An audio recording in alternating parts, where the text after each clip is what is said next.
My name is Carly, and I never thought my life would turn into such a roller coaster.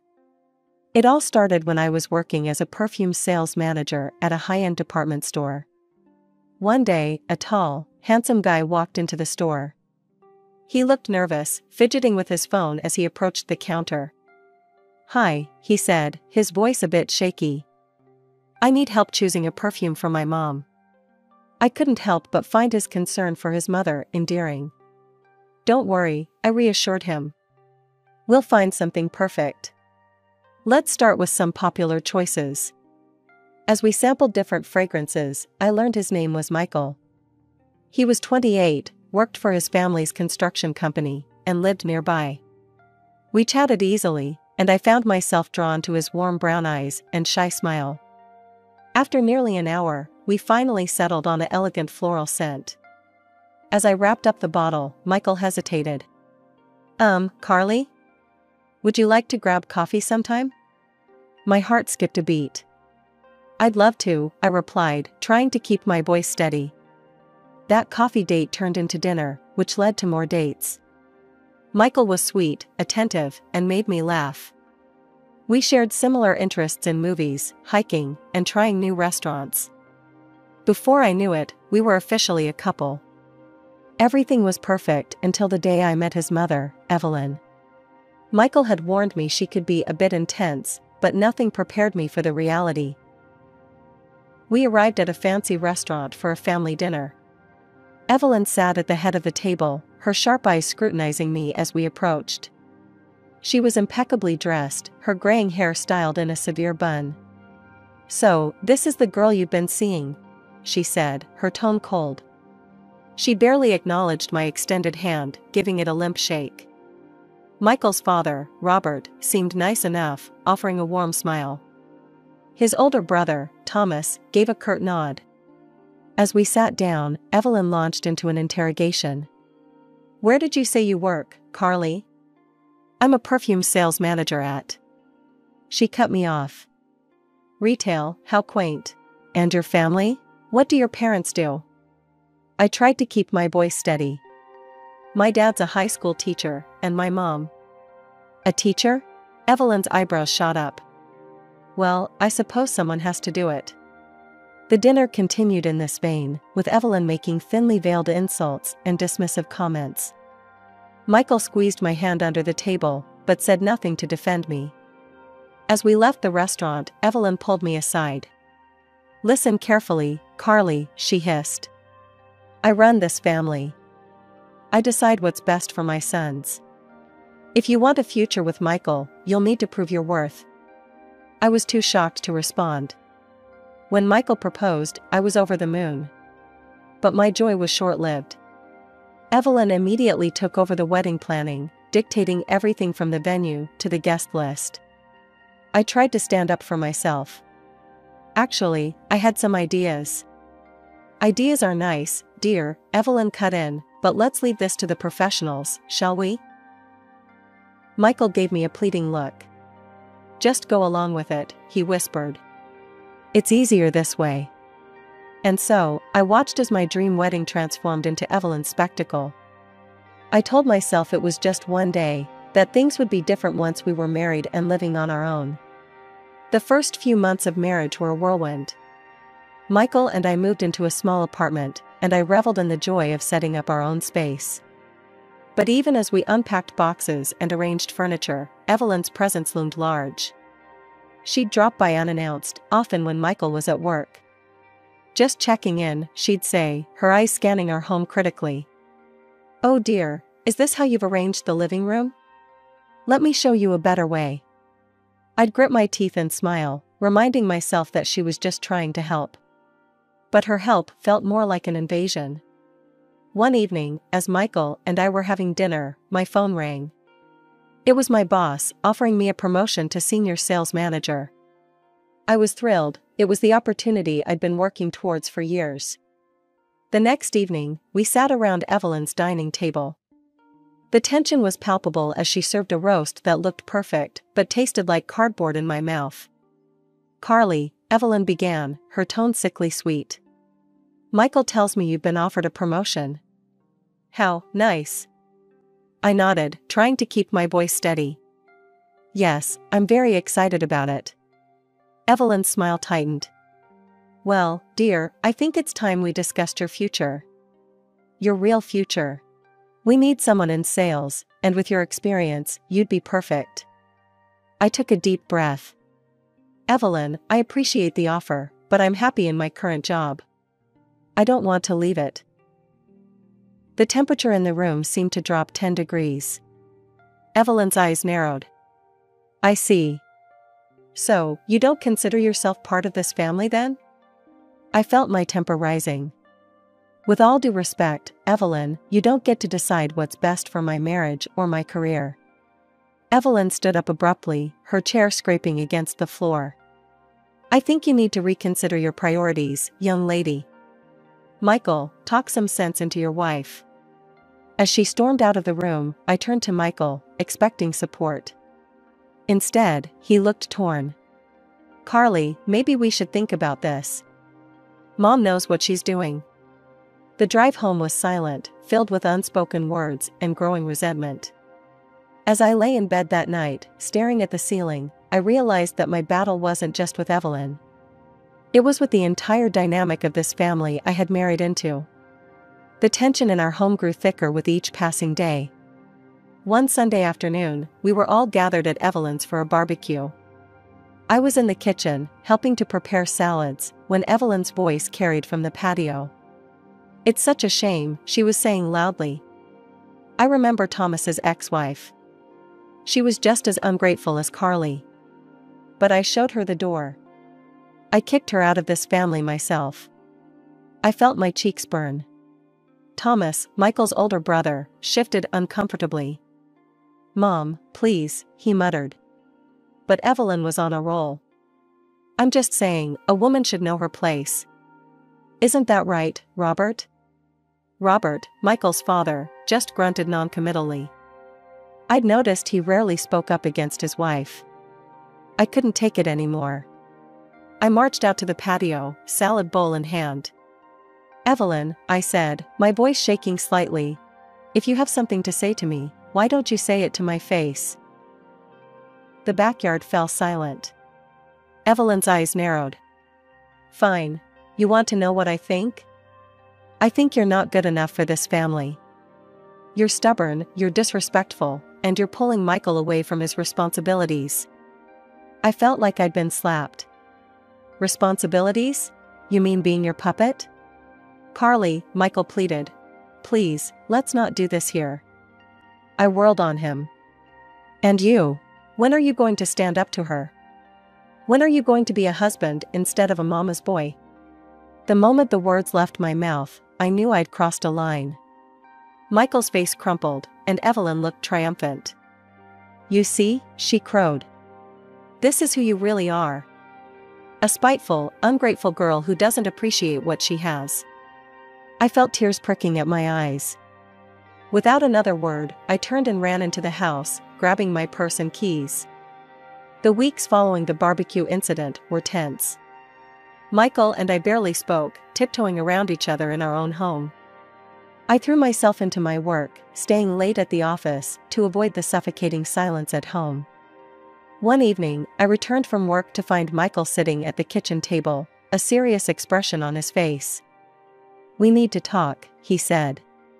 Mom called today. She wants us to come over for her birthday dinner next week. I felt a knot form in my stomach. Michael, I don't think that's a good idea. Please, he pleaded.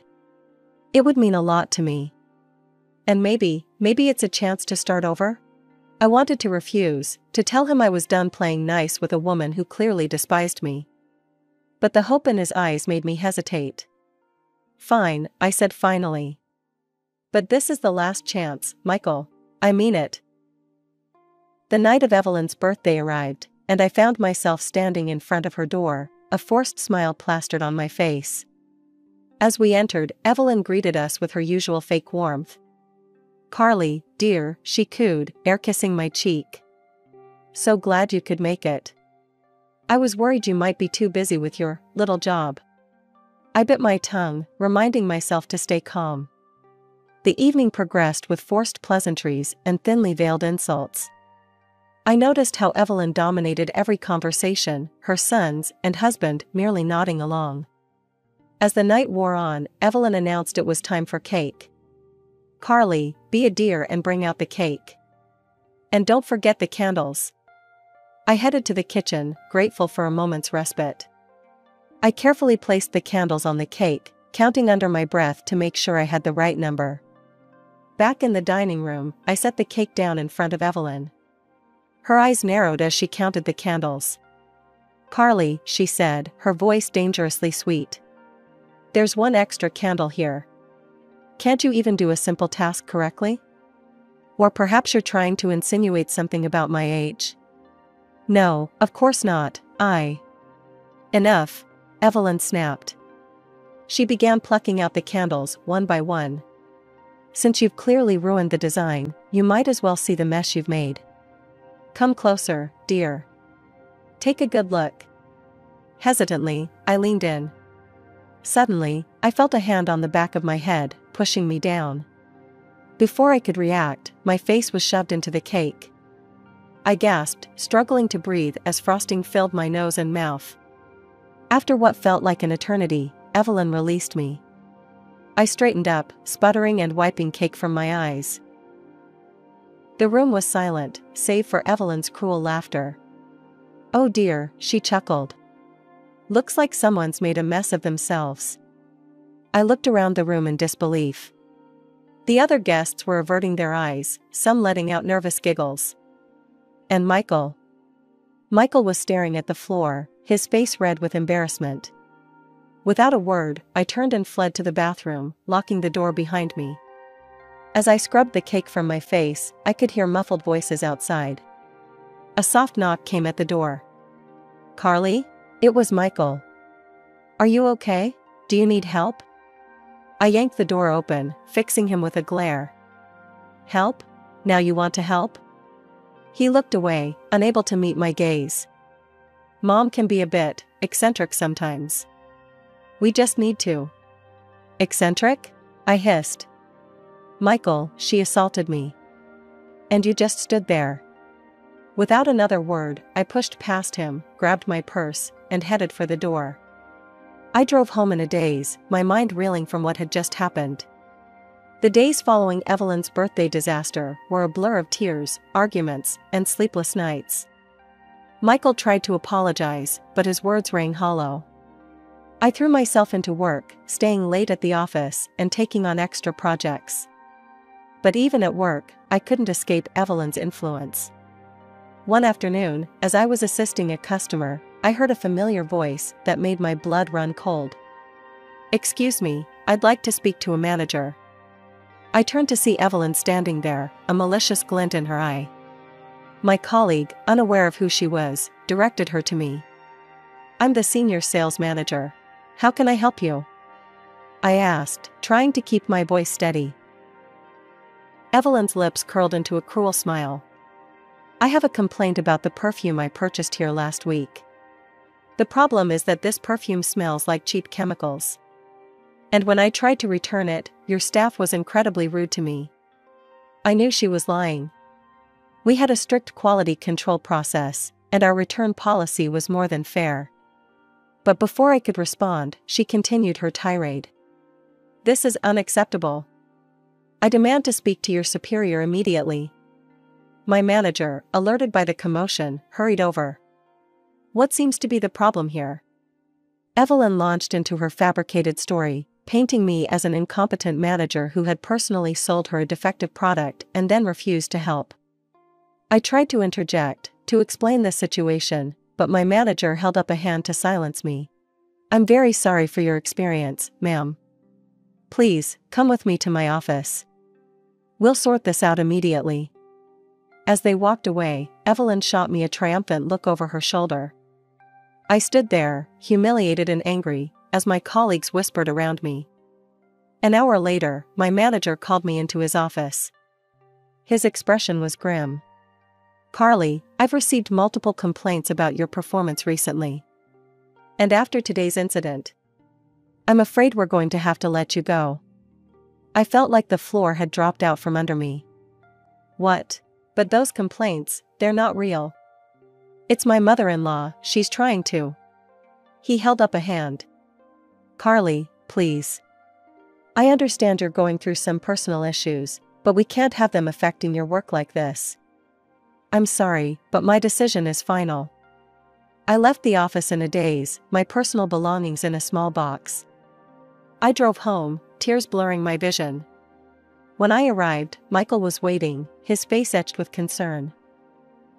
Carly, what happened? Mom said. Your mother, I spat, just cost me my job. I recounted the events of the day, my voice rising with each word. And you want to know the worst part? She used our phone number to file those fake complaints. Our phone number, Michael. The one you gave her without even asking me. I locked myself in our bedroom, ignoring his pleas from the other side of the door. As I lay there, staring at the ceiling, I realized I was at a crossroads. I couldn't keep living like this, constantly under attack from Evelyn and unsupported by my own husband. The weeks following my job loss were some of the darkest I'd ever experienced. One evening, as I sat at our kitchen table, surrounded by job listings and unanswered applications, my phone buzzed. It was a text from an unknown number. I hear you're looking for work. Maybe it's time to reconsider my offer. Evelyn. I stared at the screen in disbelief. How had she gotten my new number? I'd changed it specifically to avoid her. As if on cue, Michael walked in. I held up my phone. Did you give your mother my new number? His hesitation was all the answer I needed. Look, maybe we should consider her offer. It's for us. For our future. I stood up abruptly, my chair scraping against the floor.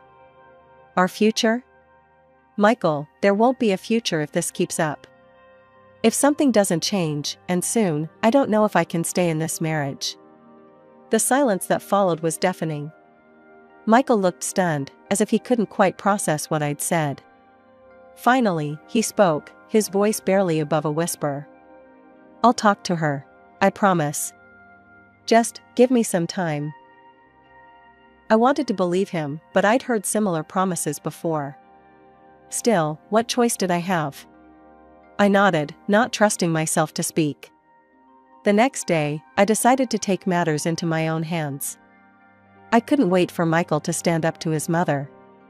I needed to find a job, to regain some semblance of independence. I reached out to an old colleague who had started her own online perfume business. She was sympathetic to my situation and offered me a position as an online consultant. The pay wasn't great, but it was something, a lifeline in the storm. But Evelyn wasn't done with me yet. As Christmas approached, the annual family gathering loomed on the horizon. I dreaded it, knowing it would be another opportunity for Evelyn to belittle and humiliate me. The night before the gathering, Michael and I had another argument. He wanted me to make more of an effort with his mother, to try to understand her perspective. I couldn't believe what I was hearing. Her perspective? I sputtered. Michael, her perspective is that I'm not good enough for this family, that I should quit my job and become her puppet.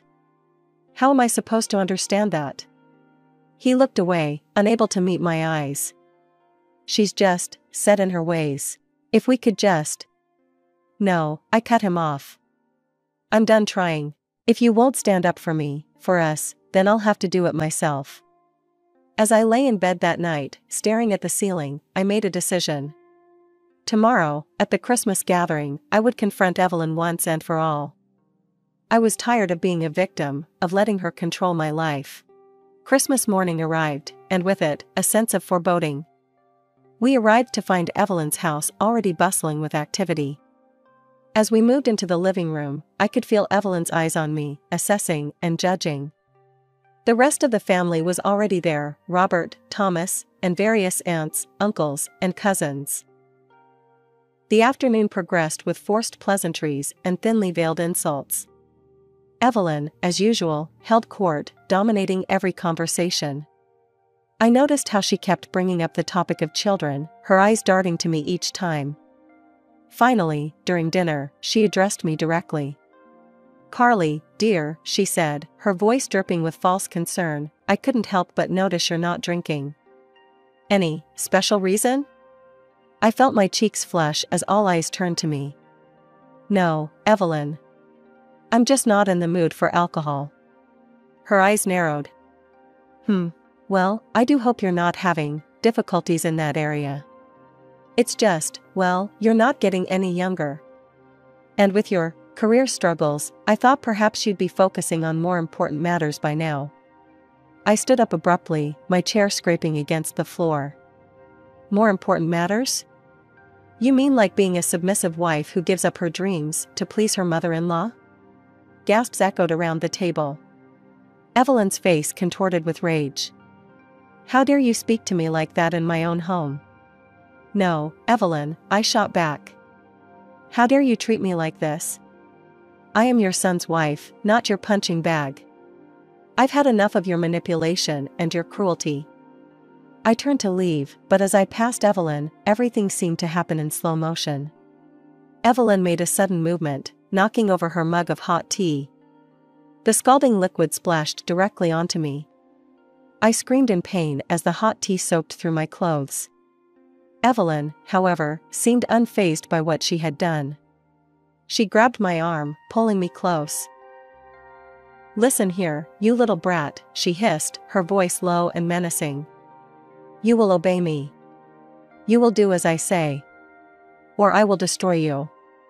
Through the haze of pain, I looked around the room, desperate for help. But everyone, including Michael, seemed frozen in shock. Finally Michael stood up, his face pale. I need some air, he mumbled, before fleeing the room. In that moment, something inside me broke. Without another word, I wrenched my arm free and ran out of the house, ignoring the chaos erupting behind me. I drove to the nearest hospital, my skin still burning from the tea. As the doctors treated my burns, which thankfully weren't severe, I felt a strange sense of calm wash over me.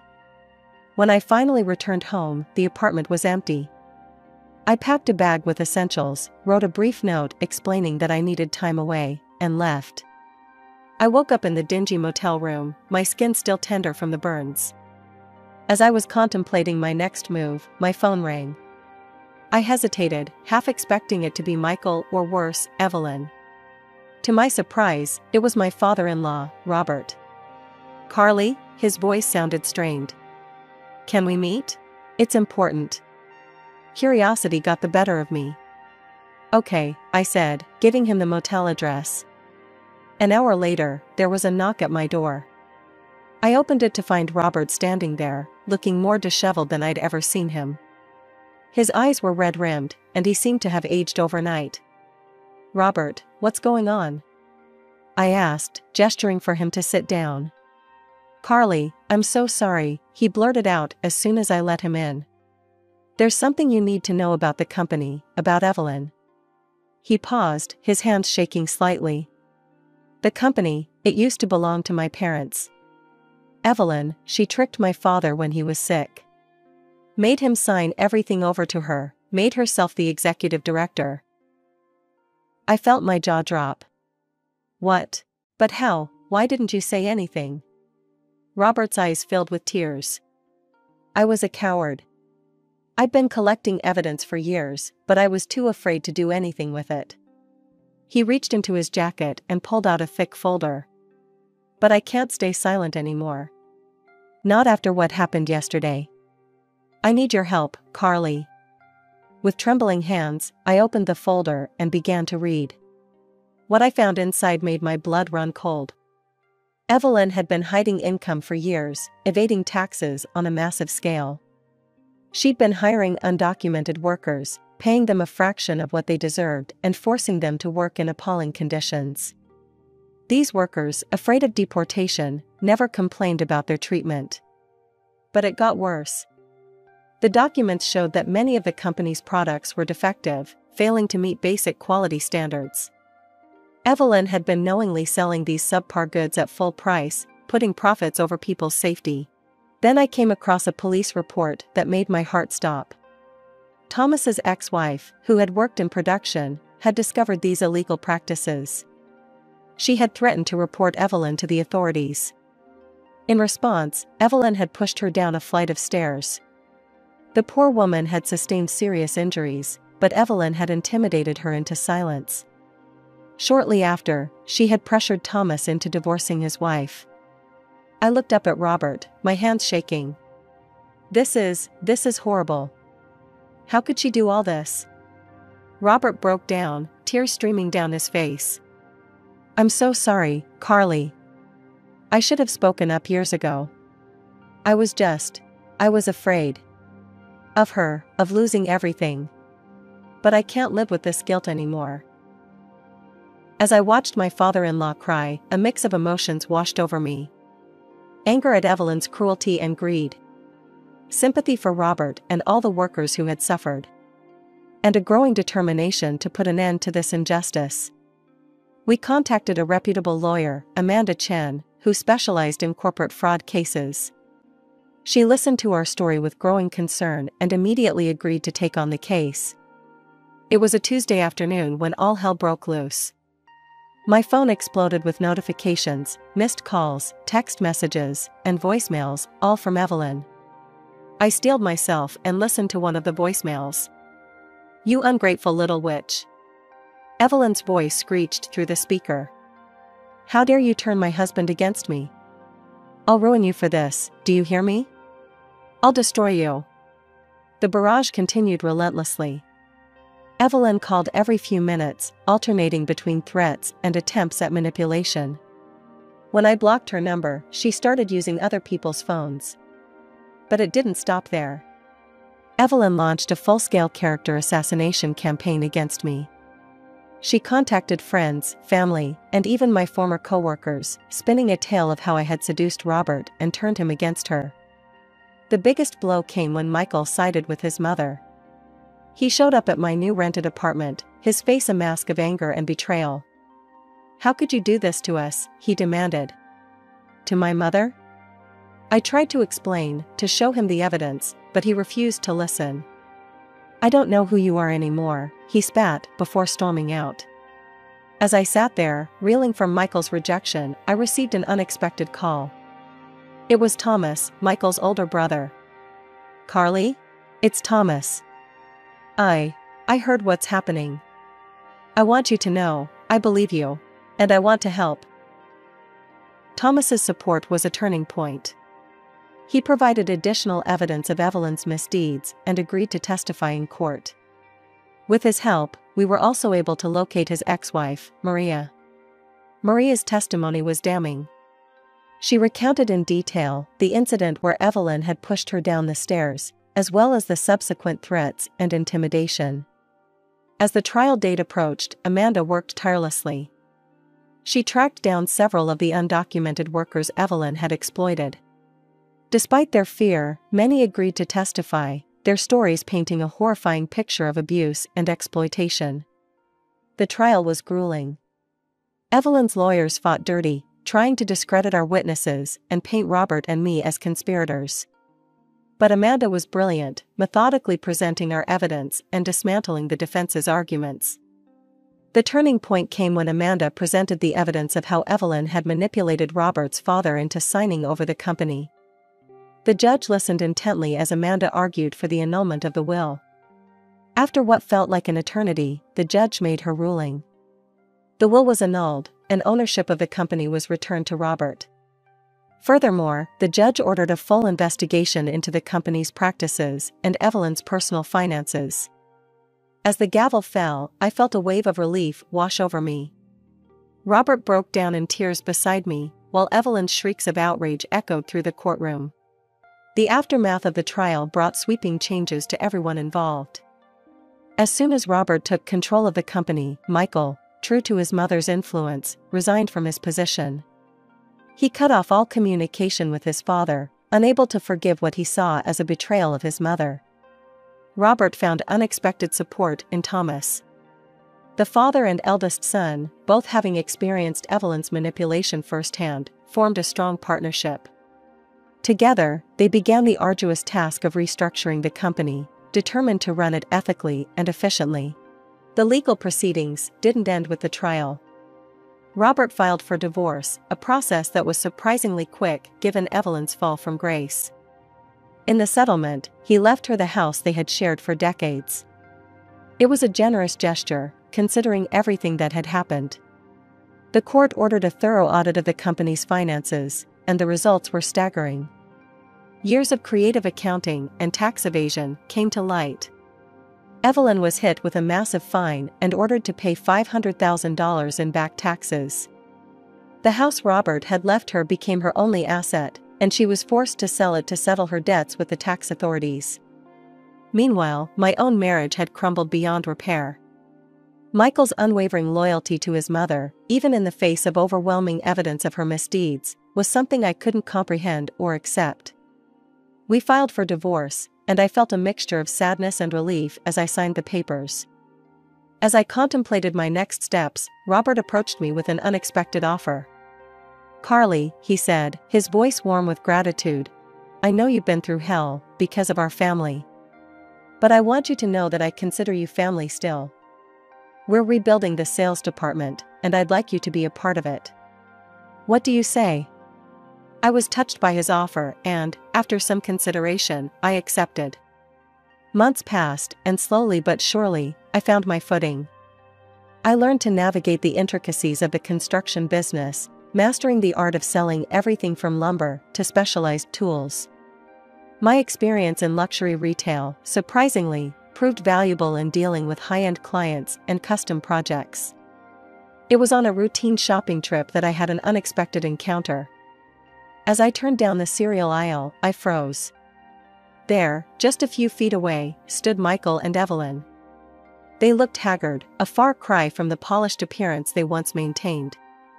Evelyn's voice, shrill and angry, carried clearly. "You weak-willed idiot," she berated Michael. "Can't you do anything right? I asked for the bran flakes, not this sugary garbage." Michael, his shoulders slumped, muttered an apology and reached for another box. I felt a pang of pity, seeing how their toxic relationship had endured and seemingly worsened. For a moment, I considered approaching them. But as I watched their dysfunctional interaction, I realized I had nothing to say. Instead, I quietly turned my cart around and left the store, leaving my shopping unfinished.